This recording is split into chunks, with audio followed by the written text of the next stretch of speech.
Well, you never like to lose, but I'll tell you this. Under the circumstances and everything we've been through over the last 48 whatever hours it's been, I'll take it. The kids showed tremendous fight, tremendous heart. Went against the best team in the country, the defending national champions, and showed a lot of guts. We put kids in there that hadn't gone, and you know it just certainly we could have improved in some spots, but so could Oklahoma. So it doesn't do any good to belabor that very much. I was just proud of their fight because it could have got sideways. It was an emotional night Friday night losing Kaya, and I've equated it. It's kind of like it'd be kind of like the Bulls losing MJ, for us, and we still had Pippen and we had everybody else, but it was that's about the analogy that I've been able to come up with that kind of compares, and the emotion that surrounded that was just hard, and but they picked themselves up, they got on message, they competed fearlessly and went after everything. So as a coach, you can't really complain about that. There was tremendous growth. It was measurable growth, over the last 2 weeks, and we've been through some stuff. And so I'm proud of them.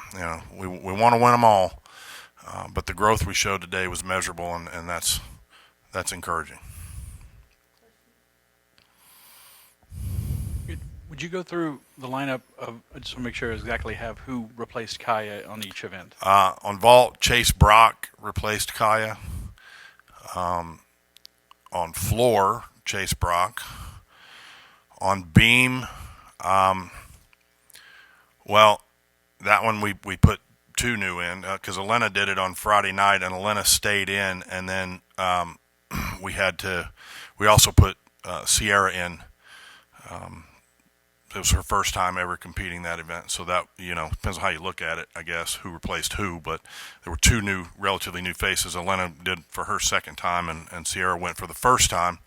And then on bars, I moved Alexis Jeffrey down to first. The composition of that routine is similar to what Kaya's is, and she lands well. She didn't land tonight, but in the first two meets, she landed extremely well, and she's kind of a consistent, settling person. As you guys know, in those first spots, you want somebody that's really consistent. It may not be the flashiest routine, but it gets you off to a good start.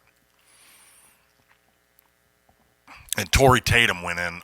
Tori went in the middle after I moved Jeff down to number one.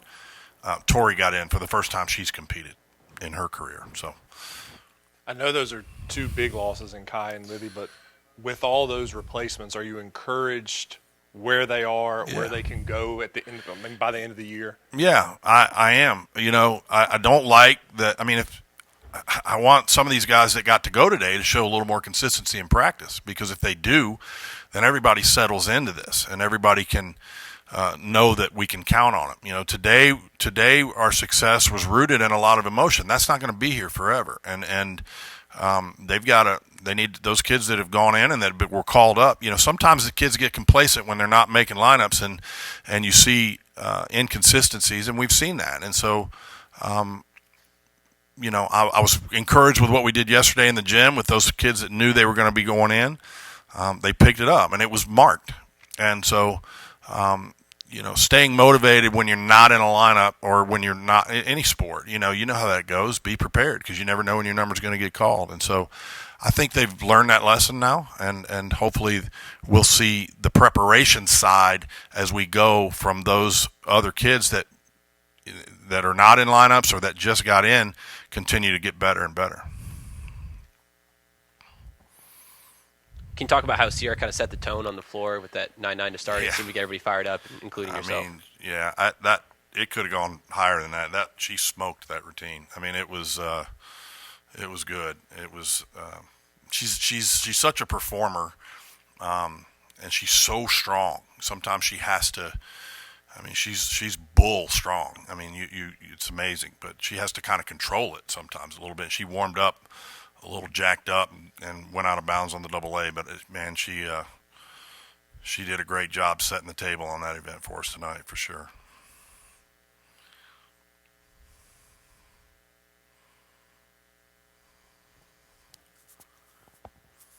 So, as you said, can't play defense. Just put out the best score you can. But now you want to turn an effort like this into some winning meets, right? Yeah, I mean, the growth. Yeah, we got to turn around and come back in here Friday night. And right now, rest is going to be important because they've just come through kind of a bit of a meat grinder of 2 weeks.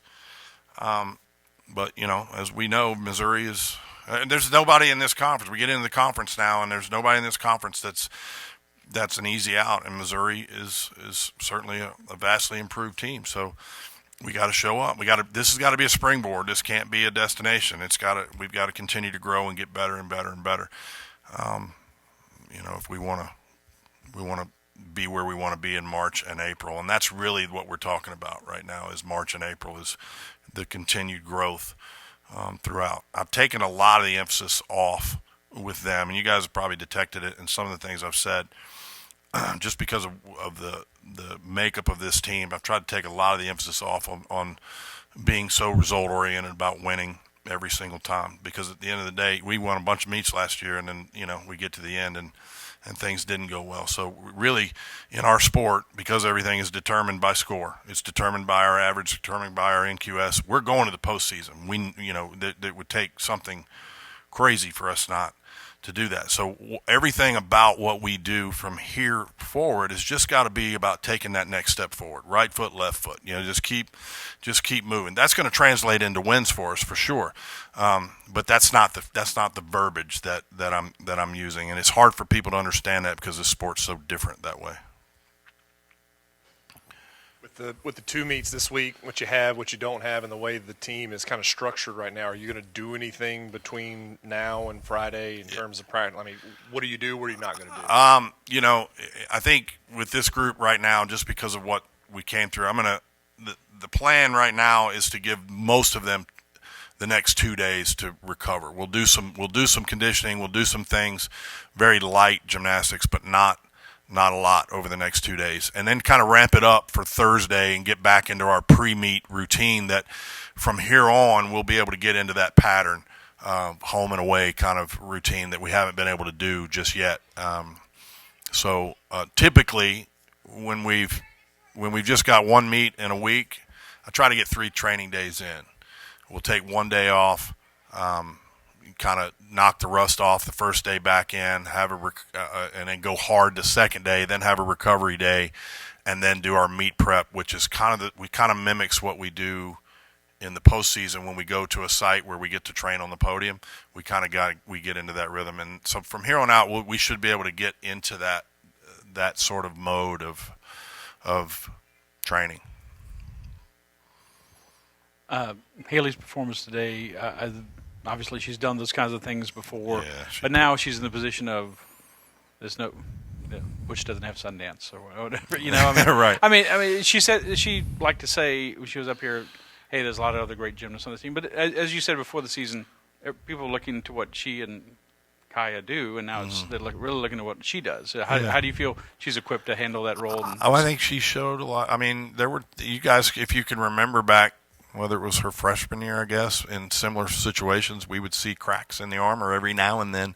I think she's grown a lot. There was a different look in her eye today. She was bound and determined that we were going to do well, and she was talking to everybody. I don't know if you watch her, she was calming everybody, before they would go, and showed tremendous leadership, not just with her gymnastics, but with her demeanor, and that's a calming force. When you see one of your leaders behaving that way, it helps everybody settle down. The kids that don't have a lot of experience out there, they can look at her and see how that should look. As far as getting Bryce Wilson and Olivia Dunn back, is there a timeline on getting them back into lineups? Bryce probably is okay to get going here in the next day or two. We're just being precautious. I think, we initially thought that maybe there was a concussion there. Her baseline testing and everything looks pretty normal right now, so we just didn't want to put her out there today. My guess is that if she can get going, she's one that if she's okay and cleared to train, that we'll probably train what's today? Monday. So we'll probably train her a little bit more on Wednesday than we do some of the others, just to kind of get her back in her rhythm. She may be back in as soon as Friday night, potentially. I don't know that for sure, so it's not set in stone. Liv is a little more complicated. This thing that had been bothering her in her calf has turned into something that the docs just want us to make sure we're careful about. There's a little stress reaction in there. There's no fracture or anything. And so it's probably going to be a couple of weeks at least. We thought after Friday, she warmed up bars on Friday as the alternate and really had just gotten in a place where she was consistent enough that I was ready to put her in the lineup. And I intended to put her in today, and then got word yesterday from the doc that we kind of had to punt again and figure out what the next move was. So. You mentioned leadership. I'm looking at Kaya. She's hopping around, being enthusiastic. Yeah. Libby was just the sideline leadership from all of them that were injured today. Yeah, those seniors stepped up. Lona's been in a little bit of a funk, and from the first couple of meets, and when she doesn't do well, she kind of drags it around with her. I thought she did a great job of kind of snapping out of that a little bit today. She looked fantastic in beam warm-ups, and she gives us another option. If she stays in that space, that head space, she gives us another option too if we need to put her in the all-around. But you're right. I think the upperclassmen did a great job of buying into what we talked about, and they were just very matter of fact, and we talked about not letting emotion dictate what we do, and not competing fearlessly and without doubt and without apprehension. In many ways, when you have an injury like that, and you know that the public's expectation drops a little bit because one of your best athletes is out. It in some ways, for some of the kids, it helps them compete a little more free, and they were able to attack. You never want to see an injury or anything like that, but the silver lining is, I think, the expectation on them today was simply from what was in our room. And I think a lot of people showed up here today to support us if they were knowledgeable of everything that had happened over the last couple of days, and the fact that Oklahoma was as good as they are. Probably didn't come in here thinking we would win, but we did, and we damn near pulled it off. Yeah, we got a lot of criticism for having a 2 p.m. start on a Monday, and I'd seen it work in other places. It's not something we've done here, but what an amazing showing. I mean, when we walked out, I was like, well, okay, maybe everybody's right. It was a little thin when we walked out, and I'm like, well, lesson learned. And then by the time we got through the second rotation, I looked around and the place was almost full. I mean, it was awesome. And Coach Kelly being here, and I'm telling you guys, it's amazing what that energy level does for our kids. They feed on that. I mean, they literally, it's got to be like Tiger Stadium is for our football team. I mean, it just is, it's electric. And when they feel that love coming, raining down from 12,000 people, it improves their performance. There's no doubt about it. We good? All right, guys. Thank you.